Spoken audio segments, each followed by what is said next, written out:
Assalamualaikum teman Aslam, jumpa lagi bersama saya Adim dan masih tetap membahas seputar gangguan asam lambung GERD anxiety rheumatis. Oke teman-teman, seperti biasa ya di season kali ini saya akan kembali menjawab pertanyaan teman-teman yang ada di kolom komentar. Seperti apa pertanyaan dan gimana pembahasannya, simak videonya sampai selesai. Jangan skip agar kalian mengerti, agar kalian paham. Kalau misalkan kalian mengerti, kalian paham, insya Allah teman-teman ya, kalian akan bisa lebih mudah menangani setiap sensasi dari gangguan asam lambung GERD anxiety rheumatis.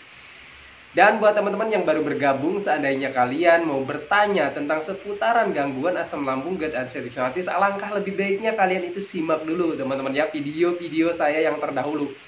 Karena saya itu sudah banyak sekali teman-teman ya upload video tentang seputaran gangguan asam lambung GERD anxiety rheumatis dari berbagai macam sensasi dan gimana cara menangani setiap sensasi yang hadir. Videonya sudah ada teman-teman ya.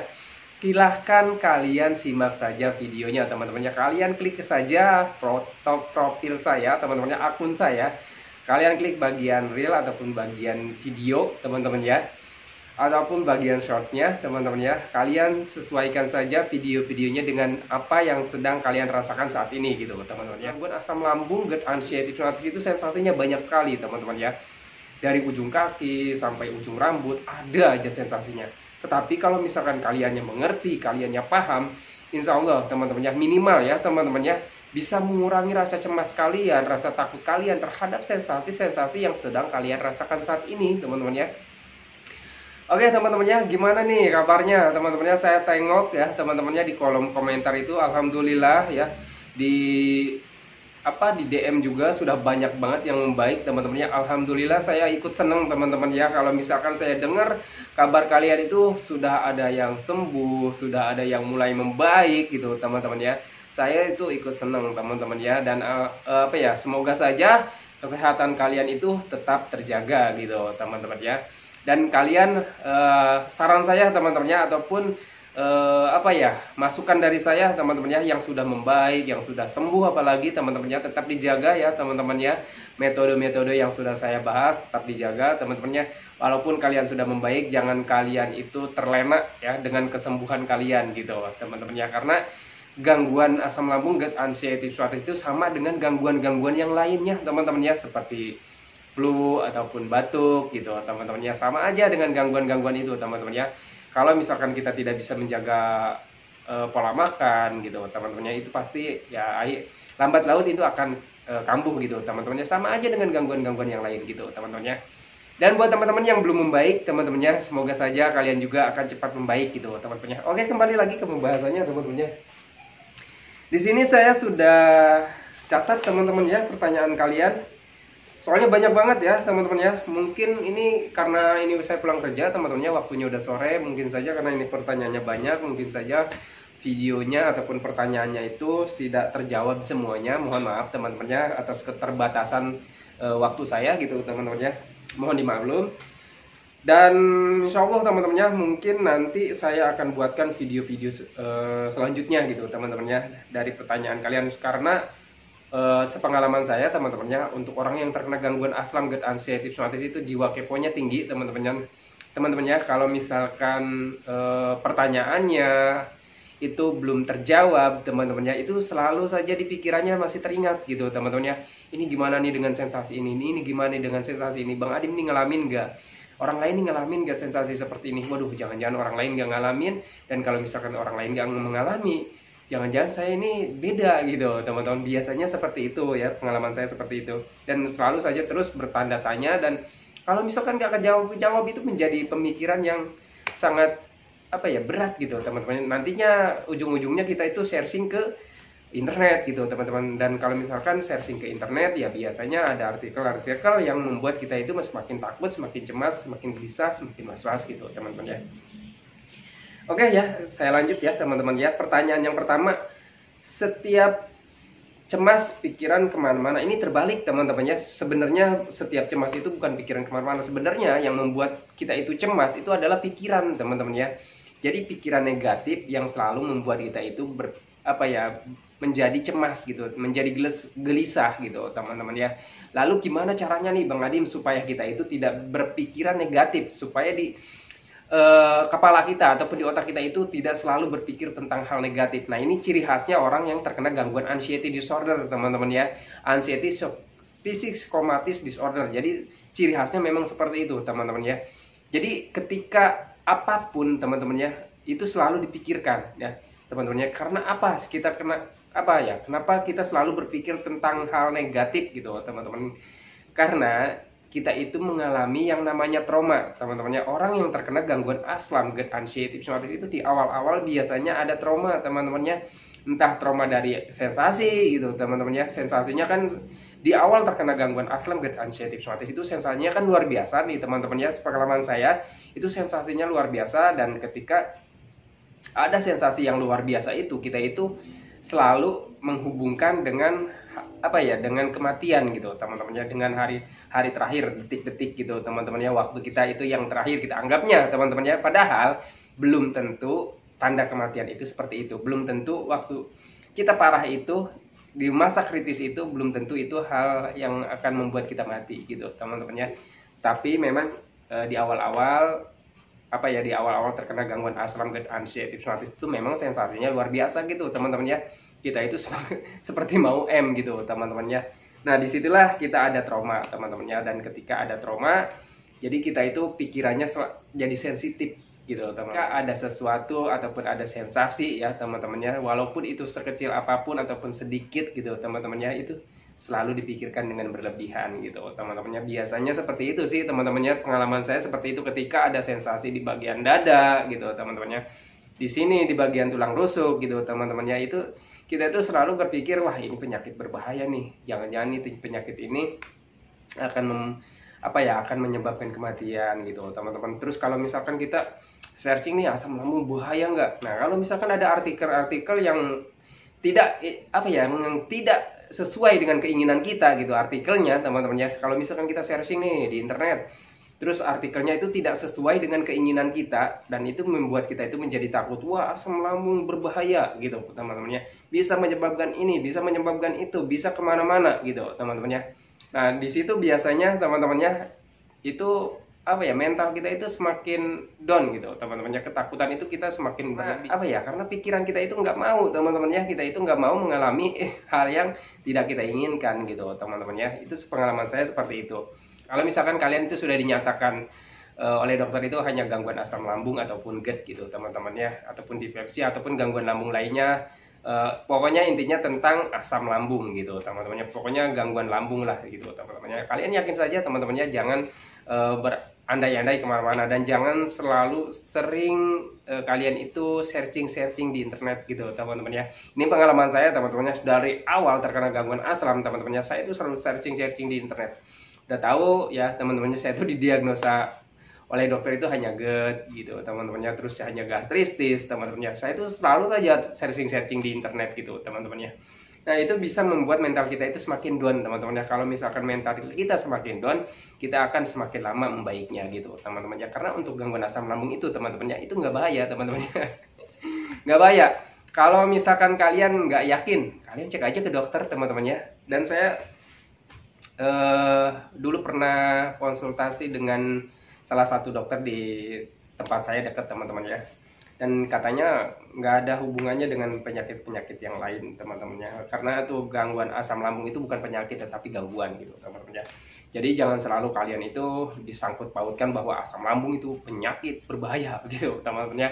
Gangguan asam lambung itu pokoknya gangguan 1001 umat ataupun sejuta umat lah, saya katakannya gitu, teman-temannya. Karena banyak teman-temannya yang mengalami gangguan asam lambung itu bukan satu ataupun dua orang gitu, teman-temannya. Banyak, teman-temannya. Contohnya aja di akun saya ini, video saya, teman-temannya. Kalian tengok deh ya, teman-temannya. Follower saya itu sekarang sudah sampai 33.000 ya, teman-temannya. 33.000 pengikut ataupun follower, teman-teman ya. Coba kalian perhatikan, kalau gangguan yang berbahaya ataupun penyakit yang berbahaya sebanyak itu, bayangkan teman-teman ya, orang yang terkena gangguan asam. Kalian harus bisa berpikir secara logika deh gitu, teman-teman ya, secara wajar. Gangguan asam lambung itu sebenarnya gangguan rumahan, teman-teman ya. Masuk angin itu salah satu gangguan asam lambung, teman-teman ya. Cuman kita itu mengistilahkannya itu masuk angin, teman-teman ya. Kalian saat ini sering masuk angin, teman-teman ya. Orang yang terkena gangguan aslam biasanya sering masuk angin, teman-teman ya. Perutnya kembung, begah, itu salah satu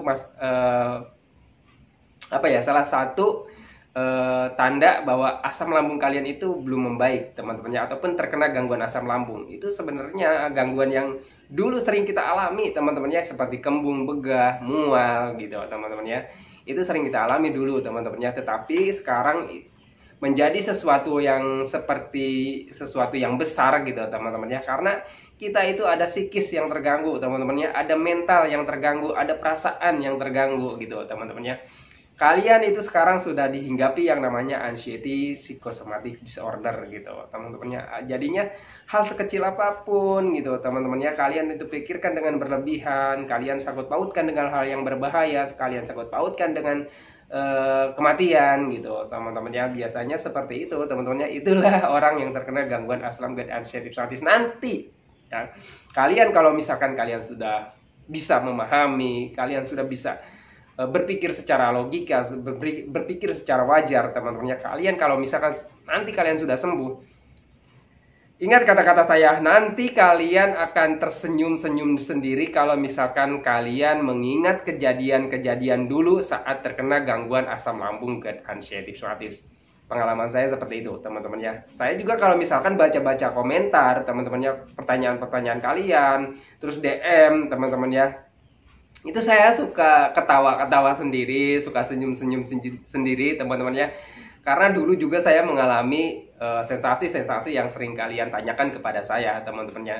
Sebenarnya kenapa saya bisa tersenyum, bisa ketawa kalau misalkan melihat DM kalian, bisa melihat pertanyaan-pertanyaan kalian, karena sebenarnya itu sebenarnya hal-hal yang wajar, cuman karena perasaan kalian yang masih sensitif, ya, pemikiran kalian yang masih kemana-mana gitu, teman-teman. Alhasil ya kalian jadi seperti sesuatu yang besar gitu, teman-teman ya. Oke, lanjut nih, jadi kemana-mana, teman-teman ya. Jadi setiap cemas, pikiran kemana-mana itu sebenarnya terbalik. Biasanya orang yang mengalami kecemasan itu pikirannya sudah ngaco duluan, teman-teman ya. Cuman kalian berasanya ada kecemasan jadi mikir kemana-mana, sebenarnya terbalik. Kalian itu pikirannya dari awal itu sudah kemana-mana, barulah ada kecemasan gitu, teman-teman. Dan gimana caranya supaya kalian itu tidak berpikiran kemana-mana? Kalian yakin dengan diagnosa dokter ya. Kalau misalkan sudah didiagnosa oleh dokter itu hanya gangguan asam GERD, ya udah, teman-teman ya, jangan pernah berpikir kemana-mana. Kalian tanamkan dalam hati dan pikiran kalian bahwa inilah sensasi gangguan asam lambung memang seperti ini. Dan kalau misalkan kalian mengalami kecemasan berlebih, oh berarti saya itu ada anxiety disordernya, ada kecemasan yang berlebihnya. Pahami ke sana, teman-teman ya. Nah, jadi supaya kalian nggak memikir, waduh, oh iya nih saya itu ada kecemasan berlebih, ya udah ya, teman-teman ya. Kecemasan berlebih itu dari mana? Dari pikiran ya, teman-teman. Dan gimana cara mengalihkan pemikirannya supaya tidak selalu berpikiran yang negatif. Kalian cari kesibukan ya. Kesibukan apa itu, teman-teman? Apapun itu, teman-teman ya. Kalau misalkan kondisi kalian sekarang masih di ambang 75% ya, anggaplah masih sering lemas, letih, lesu, dan susah untuk bergerak gitu, teman-teman ya. Carilah aktivitas yang sederhana aja gitu, teman-teman ya. Contohnya sambil duduk seperti ini. Itu jangan selalu jangan selalu berpikir ke hal negatif. Itu caranya mudah, teman-teman ya. Diawali dari pikiran dulu aja deh gitu, teman-teman ya. Nanti saya kalau misalkan sudah sembuh, saya itu mau jalan-jalan ke tempat ini ya. Diawali biasanya saya dulu itu, teman-temannya, cara saya itu supaya untuk mengalihkan pemikiran negatif di saat saya itu masih parah.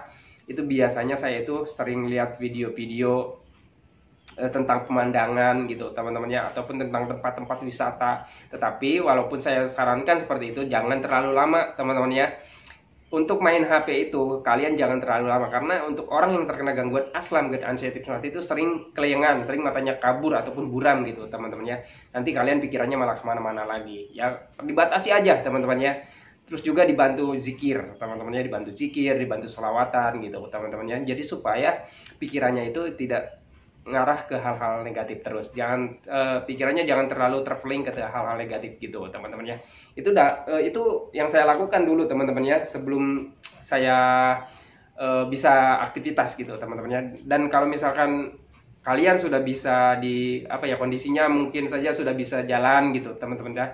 Kalau misalkan kalian itu sudah bisa jalan, ya usahakan kalian itu jalan dulu, jalan gitu teman-teman ya. Walaupun ya di pelataran rumah, di teras rumah gitu teman-teman ya.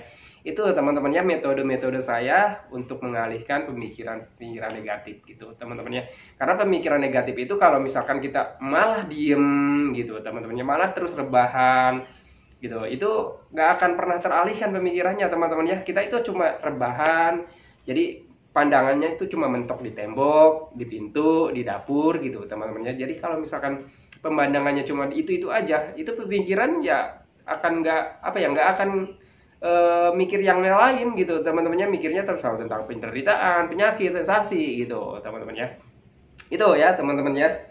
Jadi kalau misalkan setiap cemas itu pikiran kemana-mana, sebenarnya terbalik teman-teman ya. Sebenarnya kita itu pikiran kita lah yang selalu kemana-mana, alhasil adalah kecemasan gitu teman-teman ya. Itulah orang yang terkena gangguan asam dan anxiety teman-teman ya. Oke, pertanyaan kedua, Bang, pernah nggak perut seperti ada yang bergerak dan jalan-jalan? Pernah teman-teman ya, sering ya teman-teman ya. Ini ya teman-teman ya, menurut pengalaman saya perut yang seperti ada yang bergerak itu sebenarnya pergerakan gas teman-teman ya. Orang yang terkena gangguan asam teman-teman ya, itu biasanya gasnya berlebih ya. Itu asam lambung kalau misalkan gas stabil ataupun gas normal biasanya menghasilkan banyak gelembung gas gitu teman-teman ya. Biasanya, disclaimer ya, saya itu bukan dokter teman-teman ya, tetapi ini sepemahaman dan sepengalaman saya saat terkena gangguan asam lambung gitu teman-teman ya. Itu biasanya banyak gasnya, jadi seperti ada yang berjalan-jalan di perutnya teman-teman ya. Kita ketahui lah teman-temannya, kalau misalkan kita lihat gambar itu usus kita itu lingkarannya kan seperti ini teman-temannya, tuh seperti gitu ya. Dari perut bagian atas ya, lambung, terus melingkar seperti ini. Nah gitu teman-temannya. Jadi gas itu bergeraknya sama seperti itu teman-teman ya. Jadi bergerak gitu. Itulah yang membuat di perut kita seperti ada yang jalan-jalan gitu teman-teman ya. Itu pergerakan gas biasanya ataupun pergerakan kotoran gitu teman-teman ya. Jadi karena gasnya berlebihan gitu teman-temannya, gasnya berlebihan dan pencernaan kita juga masih sensitif gitu. Dengan keadaan yang sensitif jadinya sangat terasa gitu teman-temannya, dan juga perasaan kita juga masih sensitif. Kita selalu rasakan sensasi di bagian perut nih, dirasa-rasakan ya teman-temannya. Jadi ya sangat berasa gitu teman-temannya pergerakannya. Udah gasnya itu berlebihan ya, besar, ataupun juga pencernaannya kita lagi sensitif dan perasaannya kita jadi sensitif gitu teman-temannya ya, jadinya berasa banget gitu teman-temannya. Itu pengalaman saya seperti itu teman-temannya. Terus yang ketiga, saya pertanyaan lagi ya, Bang, pernah gak ulu hati sakit seperti ada benjolan, ditekan hilang tapi muncul lagi? Pernah teman-teman ya. Orang yang terkena gangguan asam ataupun GERD teman-teman ya, GERD itu kan gastroesophageal reflux teman-teman ya. Jadi biasanya itu asam lambung yang berlebihan ya teman-teman, terus gasnya banyak, itu menekan ke bagian esofagus atas, ataupun di sini bahasa simpelnya deh ya, jangan bahasa kedokterannya. Kalau misalkan bahasa kedokterannya les ya teman-temannya di sini ya. Kalau misalkan Springer gitu ya, kalau misalkan bahasa kedokterannya Springer di sini ya. Terus kalau bahasa simpelnya itu pintu ya teman-teman ya. Di sini tuh ada pintu teman-teman ya. Esofagus bagian bawah itu ada pintunya teman-teman ya. Jadi pembatas antara kerongkongan dengan lambung gitu teman-teman ya. Nah karena gas dari lambungnya itu banyak ya, karena kita itu kan sedang terkena gangguan asam gitu teman-teman ya. Asam itu kan kalau misalkan gas stabil ataupun banyak kapasitas ataupun pH-nya gitu teman-teman ya, itu banyak gasnya ya, gas lambung namanya. Terus juga gas itu kan sifatnya menekan teman-teman ya, menekan ke segala arah. Dan yang namanya karena di sini ada jalur ataupun pintu teman-temannya, alhasil ada penekanan di bagian ulu hati. Nih sebenarnya bukan ulu hati teman-temannya, di sini tuh di belakangnya itu esofagus teman-temannya ataupun pintu ya teman-temannya. Nah biasanya orang yang terkena GERD biasanya di sini tuh ada gangguan teman-teman ya, di esofagusnya itu biasanya ada gangguan, entah itu ada ruam ataupun ada radang gitu teman-temannya, ataupun ada benjolan gitu teman-teman. Biasanya seperti itu, biasanya ada pembengkakan. Nah makanya dari itu teman-temannya, pentingnya kalian itu untuk melakukan pemeriksaan fisiknya teman-teman ya. Dan biasanya di sini itu ada gangguan ya pokoknya gitu teman-temannya. Pokoknya biasanya orang yang terkena GERD itu biasanya ada gangguan di bagian esofagusnya ya teman-temannya, di bagian esofagusnya gitu teman-temannya. Gak apa-apa kok ya teman-temannya, saya bisa sembuh, kalian juga pasti bisa, dan itu bukan hal yang berbahaya gitu teman-temannya.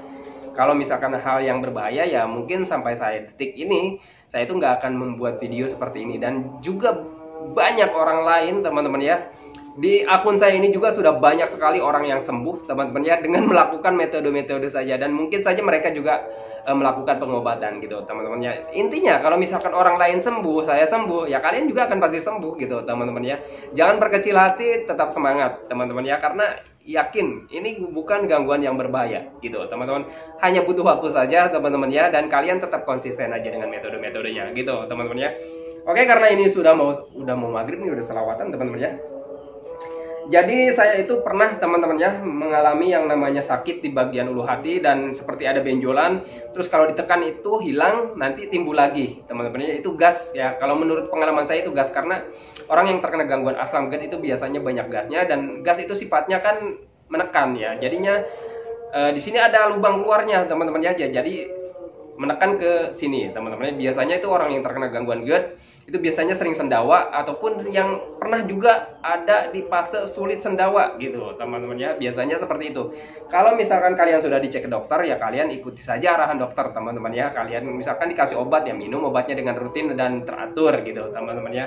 Itu teman-teman ya, dan jangan lupa dijaga pola makannya, dijaga pola hidupnya, dijaga pola pikirnya, jangan terlalu stres gitu teman-teman ya.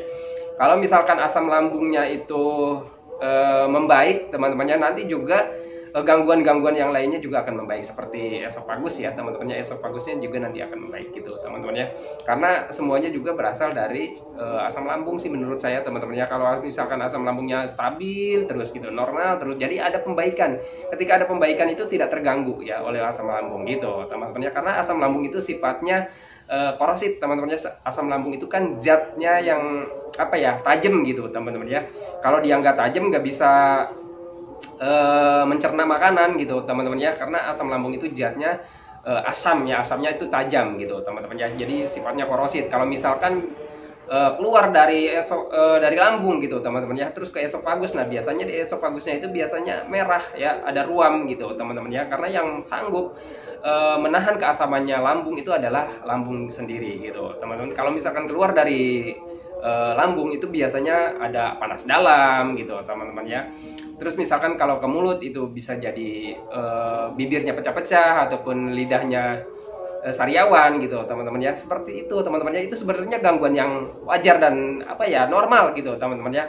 Kita dulu juga sebelum terkena ataupun didiagnosa GERD ataupun asam lambung ataupun apa itu teman-teman ya, itu juga kita pernah yang mengalami panas dalam, bibir pecah-pecah, sariawan gitu teman-teman. Itu salah satu apa ya, gangguan lambung gitu teman-teman, gangguan asam lambung gitu teman-teman ya. Ketika asam lambung naik ya teman-temannya, naik ke bagian mulut juga, nah itulah teman-temannya jadinya biasanya sariawan ya teman-temannya, panas dalam gitu teman-temannya. Sebenarnya dulu juga kita sering mengalami, cuman dulu itu kita itu cuma sebentar ya. Kenapa kita sebentar ya, karena apa ya, tidak terlalu dipikirkan berlebihan gitu teman-teman. Dan kalau misalkan tidak terlalu dipikirkan berlebihan, itu tidak menjadi beban ya, tidak menjadi beban pikiran.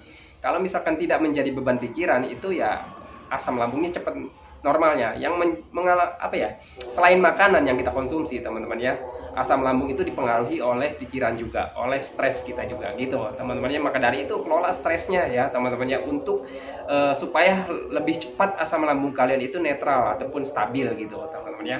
Jadi yang mempengaruhi asam lambung itu bukan hanya dari pola makan saja, dari pola hidup, dari pola pikir itu juga sangat berpengaruh teman-teman ya. Oke teman-teman ya, ini sudah mau maghrib, jadi pertanyaannya yang terjawab hanya 3 teman-temannya, sedangkan di sini tuh ada 11 pertanyaan yang sudah saya catat. Mungkin lain kali saya sambung lagi teman-teman ya, pertanyaan-pertanyaan kalian saya jawab teman-teman ya. Mudah-mudahan saja ini bisa membantu kalian, dan mudah-mudahan saja bisa menjadi pemahaman gitu teman-teman ya. Mudah-mudahan saja bisa menjadi motivasi bagi kalian teman-teman, dan jangan khawatir teman-teman ya. Kalian itu akan sembuh, kalian itu akan sehat, karena gangguan asam lambung GERD ulcerative colitis itu bukan gangguan yang berbahaya teman-teman ya. Kalian itu akan sembuh, akan kembali normal lagi teman-teman ya. Itu teman-teman ya, itu janji saya. Dan sudah banyak kok teman-temannya yang sudah sembuh teman-temannya. Jadi jangan terlalu kalian dipikirkan dengan berlebihan, enjoy aja teman-temannya, lakukan aktivitasnya teman-temannya. Buat kalian yang sudah bisa beraktivitas, kalian syukuri dan nikmati saja gitu teman-temannya. Dan jangan terlena gitu teman-temannya, tetap dijaga ya teman-temannya kesehatannya gitu teman-temannya.